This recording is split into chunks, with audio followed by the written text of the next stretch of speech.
प्यारे बच्चों, welcome to my channel Verma study 2020 बुकलाना। मैं यूपी बोर्ड के क्लास 12th के छात्र छात्राओं के लिए इकोनॉमिक्स सब्जेक्ट को हिंदी माध्यम से मैं फुल कोर्स कराऊंगा। यदि आप फुल कोर्स करना चाहते हैं तो मेरे चैनल को सब्सक्राइब कीजिए और बेल आइकन को प्रेस करना ना भूलें, ताकि जो भी वीडियो मैं अपलोड करूं उसका नोटिफिकेशन आपको सबसे पहले मिल सके। प्यारे बच्चों, माइक्रो इकोनॉमिक्स समाप्त हो चुका है। मैक्रो इकोनॉमिक्स अर्थात समष्टि अर्थशास्त्र चल रहा है। इसमें चैप्टर तीसरा है मुद्रा और बैंकिंग। इसमें आज तीसरा वीडियो है, पार्ट 3 है। इससे पहले 2 वीडियो डाला जा चुका है। अगर आप उसे नहीं देखे हैं तो आई बटन को क्लिक करके देख लें। पिछले वीडियो में मैंने वस्तु विनिमय प्रणाली और मौद्रिक विनिमय प्रणाली और उन दोनों में अंतर बताया था। आज हम लोग पढ़ेंगे मुद्रा के बारे में कि मुद्रा का अर्थ क्या है, मुद्रा की परिभाषाएं क्या है, और जो सबसे महत्वपूर्ण है एग्जाम के दृष्टि से कि मुद्रा का कार्य क्या है, इसे हम लोग पढ़ेंगे। तो आइए हम लोग देखते हैं मुद्रा का अर्थ। देखिए, मुद्रा ऐसी वस्तु है जिसे विस्तृत रूप से विनिमय के माध्यम, मूल्य के मापक तथा मूल्य के संचय के रूप में स्वतंत्र एवं सामान्य रूप से स्वीकार किया जाता है। हमें उम्मीद है समझ में नहीं आया होगा, अभी क्लियर हो जाएगा। देखिए, मुद्रा ऐसी वस्तु है, वस्तु जिसे विस्तृत रूप से विनिमय के माध्यम, विनिमय का मतलब होता है, पिछले वीडियो में बताया गया है, अदला बदली। विनिमय 2 प्रकार का होता है, वस्तु विनिमय, मौद्रिक विनिमय। लेकिन वस्तु विनिमय में मुद्रा का प्रयोग नहीं होता है। मौद्रिक विनिमय की बात यहाँ हो रही है। तो ये विनिमय का माध्यम है। जैसे मौद्रिक विनिमय क्रय विक्रय होता है, क्रय विक्रय किससे होता है? मुद्रा से होता है। तो ये विनिमय का माध्यम है। और मूल्य का मापक, मूल्य का कितना दाम है, कोई वस्तु है उसका कितना मूल्य है, ये मुद्रा के द्वारा ही मापा जाता है। और मूल्य के संचय, मूल्य को हम एकत्रित कैसे करें। वस्तु विनिमय प्रणाली में आपने देखा कि वस्तुओं को हम संचय नहीं कर सकते क्योंकि ये दीर्घकाल तक नहीं रुक सकती। और मुद्रा को हम कितना हो दिन तक संचय कर सकते हैं। तो मूल्य के संचय के रूप में स्वतंत्र एवं सामान्य रूप से स्वीकार किया जाता है। मुद्रा को हर व्यक्ति स्वीकार करता है। तो मुद्रा का अर्थ समझ में आ गया होगा। इसके उत्पत्ति की बात करें, इम्तहान में तो नहीं आता है, फिर भी जानना जरूरी है। हमने ब्रैकेट में लिख दिया कि मुद्रा का अंग्रेजी मनी है, जो लैटिन भाषा के मोनेटा शब्द से बना है। Moneta, MONETA। कहा जाता है कि मोनेटा इटली की प्रसिद्ध देवी जूनो का ही दूसरा नाम है। इटली में एक देवी है फेमस, जिनका नाम है जूनो। जूनो को ही मोनेटा कहा जाता है। वहाँ पर इसी मंदिर में सिक्कों का टंकण किया जाता है। सबसे पहले ऐसा माना जाता है कि सिक्कों का जो है यहाँ पर ही ढाला गया था। रोम निवासी, इटली की राजधानी रोम है, रोम निवासी इस देवी जूनो को ही स्वर्ग की देवी और मुद्रा को स्वर्गीय आनंद का प्रतीक मानते हैं। रोम वाले देवी जूनो को स्वर्ग की देवी और मुद्रा को स्वर्गीय आनंद का प्रतीक मानते हैं। और देवी जो जूनो है उन्हीं का दूसरा नाम या प्रारंभिक नाम मोनेटा है। मोनेटा से ही मनी शब्द की उत्पत्ति हुई है। अब आते हैं इसकी परिभाषा के बारे में। परिभाषा से भी अर्थ क्लियर होगा। देखिए, हार्टले विडर्स ने कहा, या हार्टले विडर्स के अनुसार है, मुद्रा वह है जो मुद्रा का कार्य करे। मुद्रा का कार्य करे, मुद्रा का कार्य आगे हम लोग पढ़ेंगे कि मुद्रा का कार्य क्या है। जो मुद्रा का कार्य करे वो मुद्रा है, हार्टले विडर्स के अनुसार। प्यारे बच्चों का किसी अर्थशास्त्री का परिभाषा हम लिखते हैं एग्जाम में या याद करते हैं तो 2 बातों का, 3 बातों का ध्यान रखते हैं। पहला तो उनकी परिभाषा को इन्वर्टेड कॉमा में लिखा जाता है। और दूसरी बात, जब हम अर्थशास्त्री का नाम लिखते हैं कि उनके शब्दों में या उनके अनुसार, तो उनके अनुसार या उनके शब्द ही होने चाहिए। उसमें कुछ अपना जोड़ना घटाने का काम नहीं करना चाहिए। अगर आपको ऐसा लगता है कुछ भूल रहा हूँ, कुछ याद है, तो फिर आप ऐसे लिखें कि प्रसिद्ध अर्थशास्त्री के अनुसार। तो मुद्रा वह है जो मुद्रा का कार्य करें। अब एक दूसरे अर्थशास्त्री हैं कार्ल बोर्न। इनके अनुसार है, मुद्रा वह है जो मूल्य मापक और भुगतान का साधन है।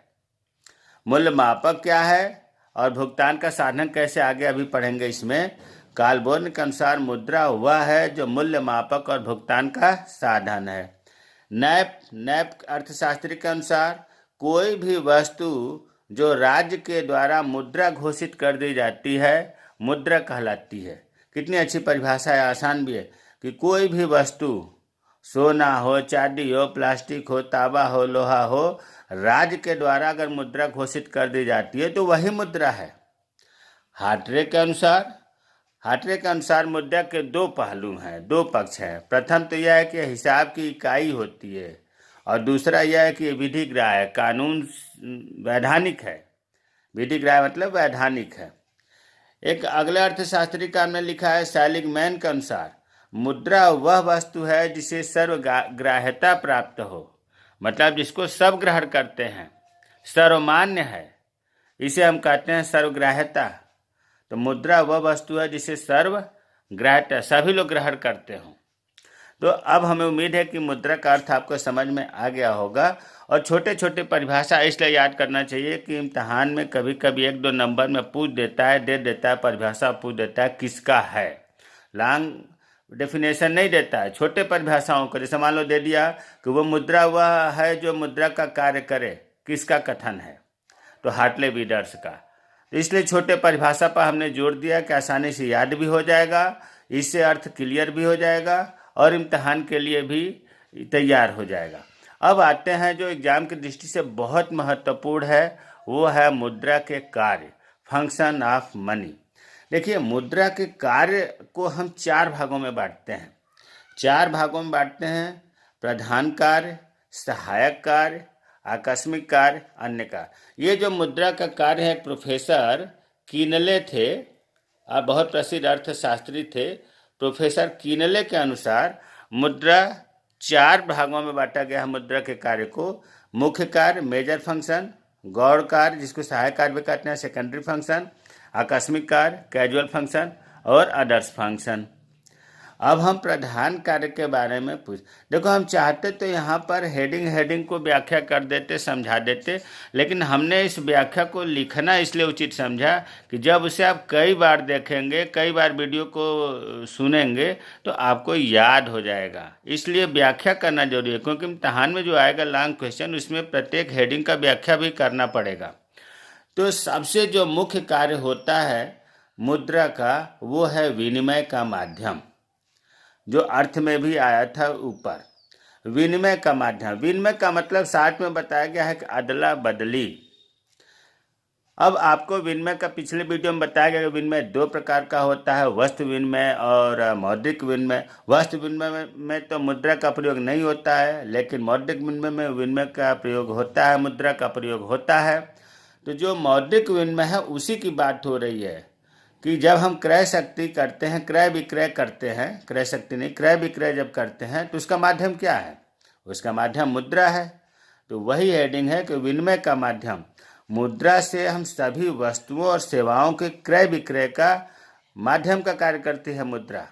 मुद्रा के प्रयोग से एक और फायदा है, जो वस्तु विनिमय की समस्या है, दोहरे संजोग का अभाव, उसका समाधान हो जाता है। अब प्रश्न उठता है कि दोहरे संजोग का अभाव क्या है? पिछले वीडियो में खूब बढ़िया से बताया गया है।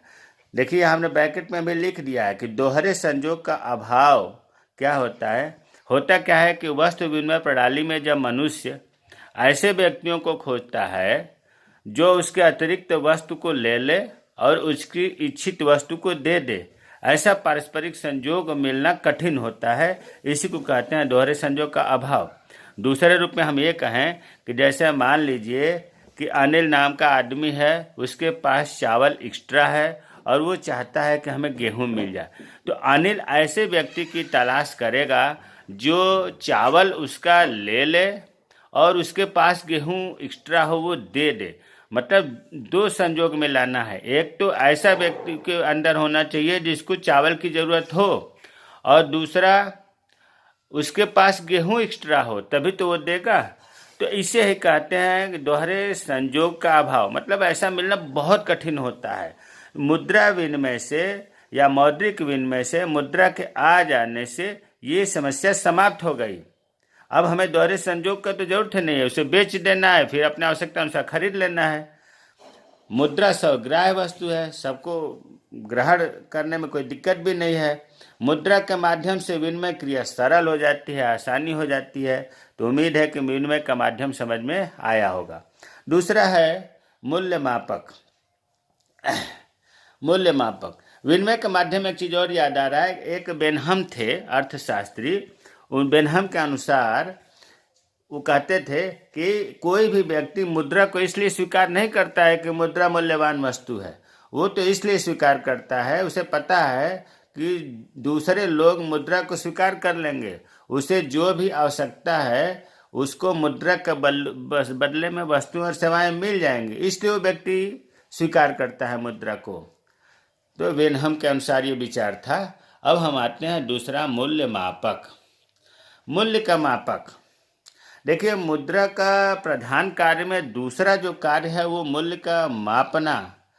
मुद्रा का दूसरा मौलिक कार्य अर्थव्यवस्था में उपलब्ध सभी वस्तुओं तथा सेवाओं का मूल्यांकन करना है। जितने भी अर्थव्यवस्था में वस्तुएं हैं या सेवाएं हैं, उनका मूल्य क्या है, उनका मूल्य का मापन कैसे होगा, तो ये मुद्रा के द्वारा ही संभव है। अगर मुद्रा नहीं होता तो इसकी कीमत का हम पता कैसे लगा सकते हैं? तो मुद्रा के द्वारा ही मापन संभव होता है। और मुद्रा से जब हम किसी वस्तु के मूल्य को माप लेते हैं कि इतने रुपए का वस्तु है, तो हमें विनिमय कार्य को करने में आसानी हो जाती है। तो प्रधान कार्य में दो कार्य आपको बताया गया। पहला बताया गया विनिमय का माध्यम और दूसरा बताया गया मूल्य मापक। अब जो दूसरा प्रकार है गौण कार्य, सहायक कार्य, सेकेंडरी वर्क। मुद्रा का गौण कार्य क्या है? देखिए कुछ कार्य ऐसे होते हैं जो प्रधान कार्य आपने दो पढ़ा उसमें सहायक होते हैं। एक आर्थिक जीवन का जो विकास होता है, एक सीमा के बाद ही ये गौण कार्य शुरू होते हैं। तो मुद्रा के कुछ कार्य कौन कौन से हैं जो गौण कार्य है? पहला है स्थगित भुगतान का आधार। प्यारे बच्चों, जैसा हेडिंग से लग रहा है कि बहुत कठिन होगा, ऐसा कुछ नहीं है। अगर आप थोड़ा सा ध्यान देंगे तो ये समझ में आ जाएगा। स्थगित का मतलब होता है भावी या रुका हुआ भुगतान। बहुत बढ़िया से हमने व्याख्या किया है। आज बहुत से भुगतान तत्काल न करके भविष्य के लिए स्थगित कर दिए जाते हैं, रोक दिए जाते हैं। मान लो कि कोई व्यक्ति है, वो ऋण उसको दिया गया, तो ऋण उसे मुद्रा के रूप में ही दिया जाएगा और उसका भुगतान जब भविष्य में होगा वो भी मुद्रा के रूप में होगा। तो इस प्रकार जो मुद्रा है इससे उधार सौदों के जो आधार प्रस्तुत करती है उसे ही कहा जाता है स्थगित भुगतान का आधार। मतलब उधार सौदों के लिए आधार कैसे मिला? मुद्रा से मिला। उधार ही तो हुआ। आज हम ऋण दे रहे हैं और 6 महीने आज हम उसे मुद्रा के रूप में ऋण दिए उधार, और हम 6 महीने बाद जो हम लेंगे वो भी मुद्रा के रूप में लेंगे। तो ये उधार सौदा जो हुआ इसका बेस क्या रहा? मुद्रा रहा। अगर हम वस्तु से ऐसा करते तो ऐसा संभव नहीं था।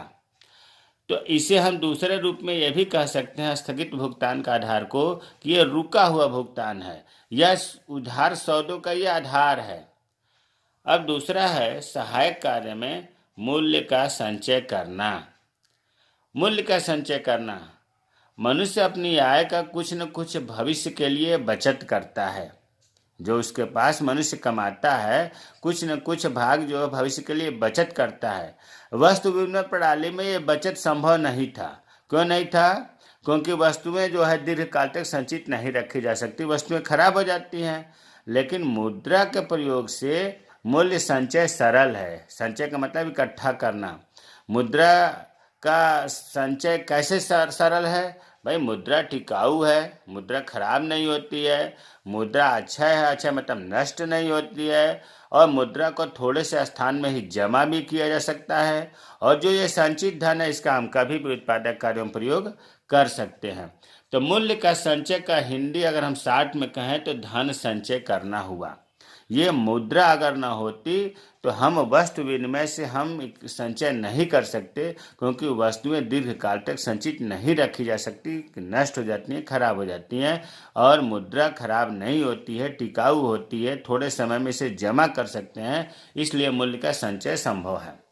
तीसरा कार्य है सहायक कार्य में मूल्य का हस्तांतरण। वस्तु विनिमय प्रणाली में आपको बताया गया था कि इसमें जो हस्तांतरण होता है, कोई व्यक्ति कहीं जाता है एक स्थान से दूसरे स्थान पर, तो वह अपने अचल संपत्ति को नहीं ले जा पाता है। लेकिन मूल्य मूल्य मतलब मुद्रा के आने से, या मुद्रा का एक कितना बढ़िया कार्य कहा जाए कि यह एक व्यक्ति अगर कोई स्थान छोड़कर जा रहा है दूसरे जगह, तो वह अपनी संपत्ति को बेच देगा, मुद्रा प्राप्त कर लेगा, और फिर जहाँ जाएगा मुद्रा को साथ में लेकर के वहाँ चाहेगा तो फिर खरीद लेगा। इसीलिए कहा जाता है कि मुद्रा एक तरल संपत्ति है। तरल संपत्ति, तरल, लिक्विडिटी या लिक्विड। देखिए तरलता क्या होता है, इसको जानना बहुत जरूरी है अर्थशास्त्र की भाषा में। तरलता का मतलब होता है कि यह इस बात पर निर्भर करता है कि कोई वस्तु कितनी आसानी से, मतलब कितनी जल्दी से मुद्रा में परिवर्तित होकर के आदान प्रदान किया जा सके। उदाहरण ले लो, जैसे मान लो आपको चेक दे दिया गया और चेक से आप बैंक में जाओगे, जमा करोगे, 2-3 दिन में वो क्लियर होगा, तब आपको मुद्रा मिलेगी। तो हम ये कहेंगे कि चेक की तरलता कम है।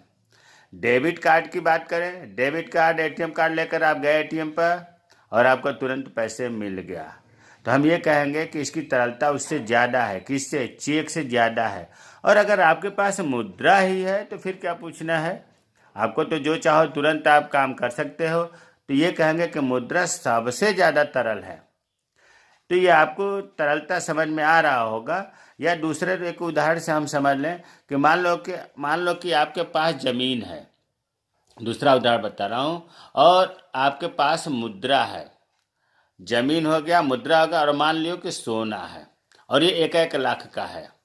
1 लाख का जमीन है और 1 लाख का सोना और 1 लाख का मुद्रा है। ये तीनों जो है आप पर है।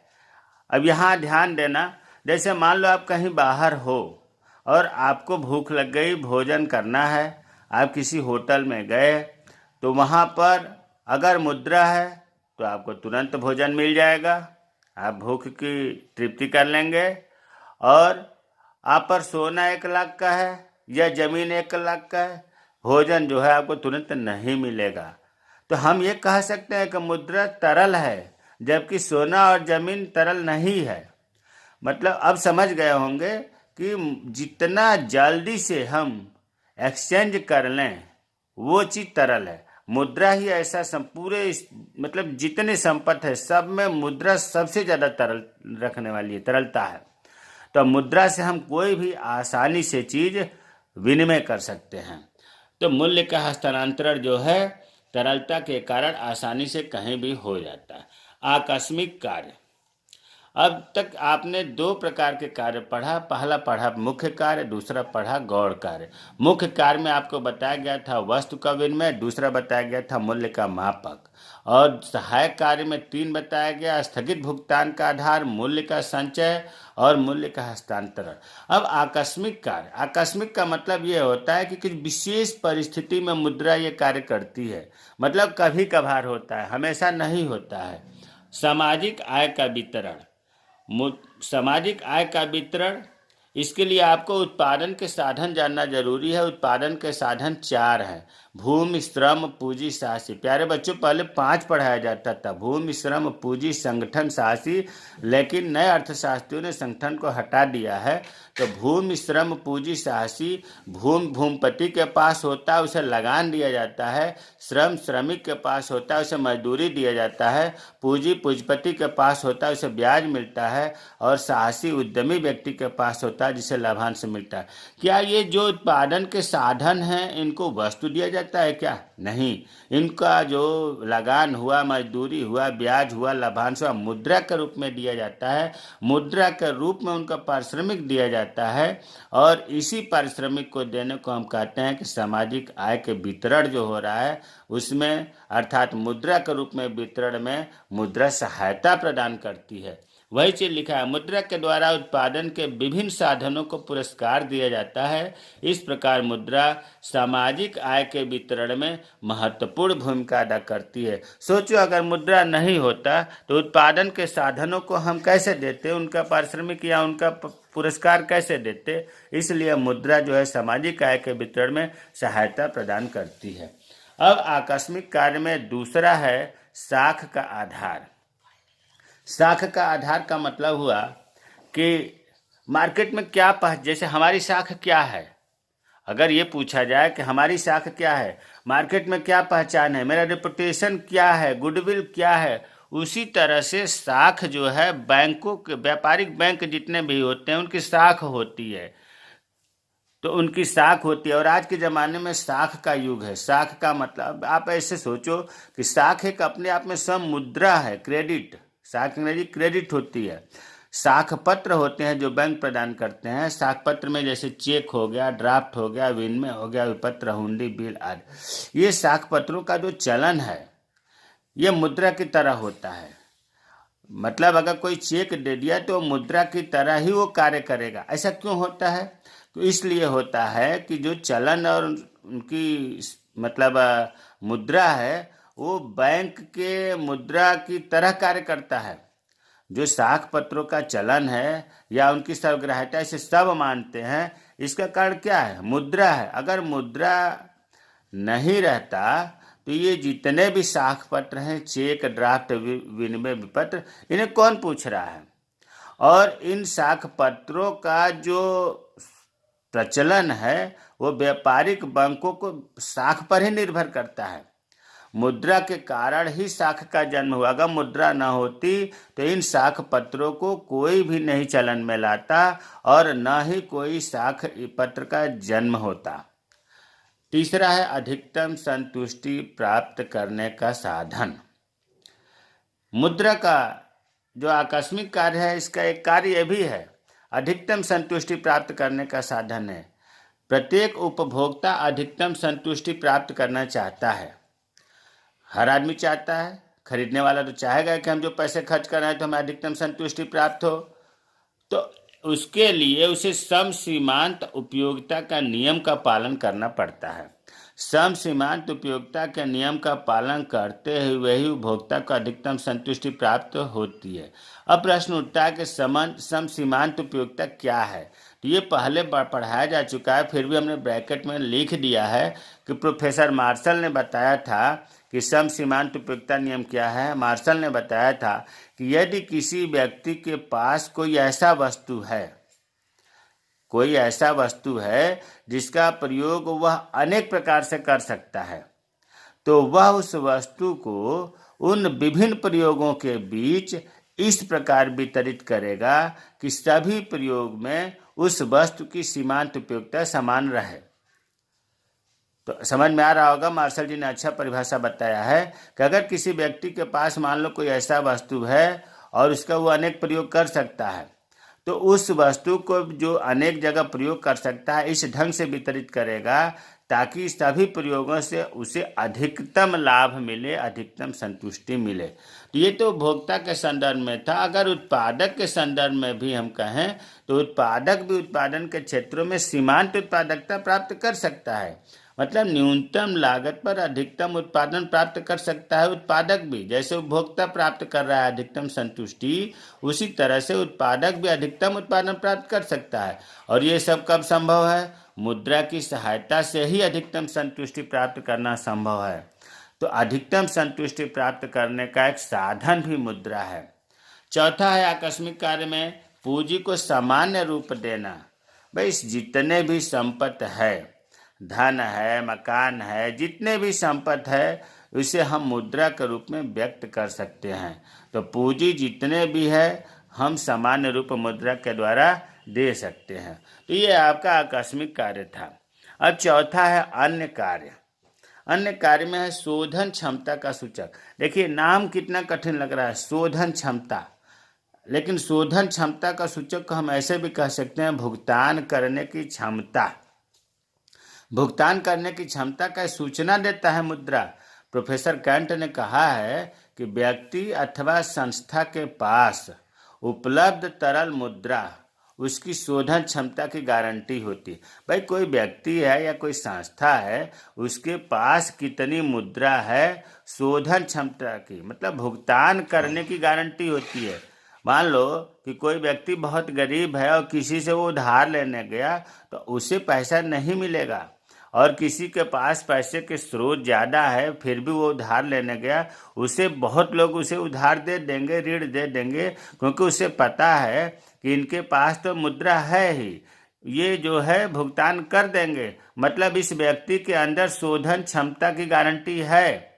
इसलिए तो बैंक जब लोन देता है तो तमाम प्रकार के रखवाता है, जवान पर जमीन का कागज रखवाएगा, बैंक देखेगा, बैलेंस देखेगा, आपके स्रोत आय का देखेगा, तब वो पैसा देगा। आपकी शोधन क्षमता का पता लगाता है कि आपके अंदर भुगतान करने की क्षमता है या नहीं है।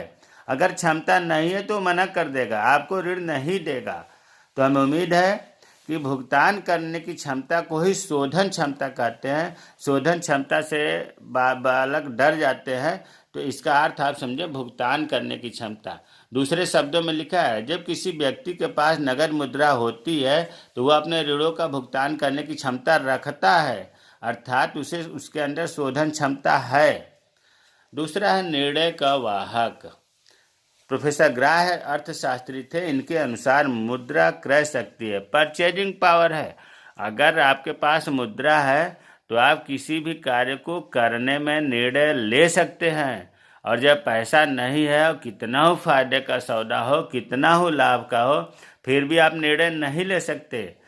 तो मुद्रा तो ऐसी चीज है कि परचेजिंग पावर है, आपकी क्रय शक्ति है। जिस व्यक्ति के पास मुद्रा के रूप में होगा, क्रय शक्ति संचित होगा, मुद्रा इकट्ठा होगा, वो अपनी इच्छा के अनुसार उसका प्रयोग कर सकता है।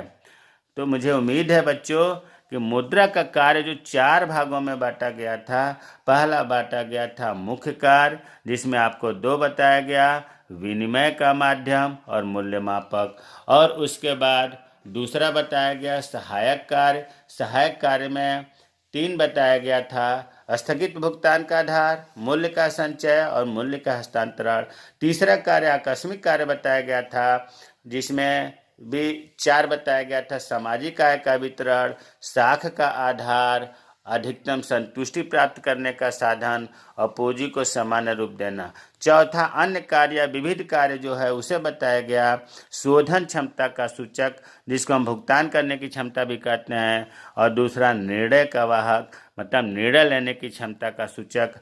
तो मुझे उम्मीद है कि आज का वीडियो आपको पसंद आएगा। मेरे चैनल को सब्सक्राइब कीजिए। जो भी समझ में नहीं आया हो, कोई हेडिंग, कोई पॉइंट, तो आप हमें कमेंट करें, मैं रिप्लाई करूँगा। जय हिंद, जय भारत।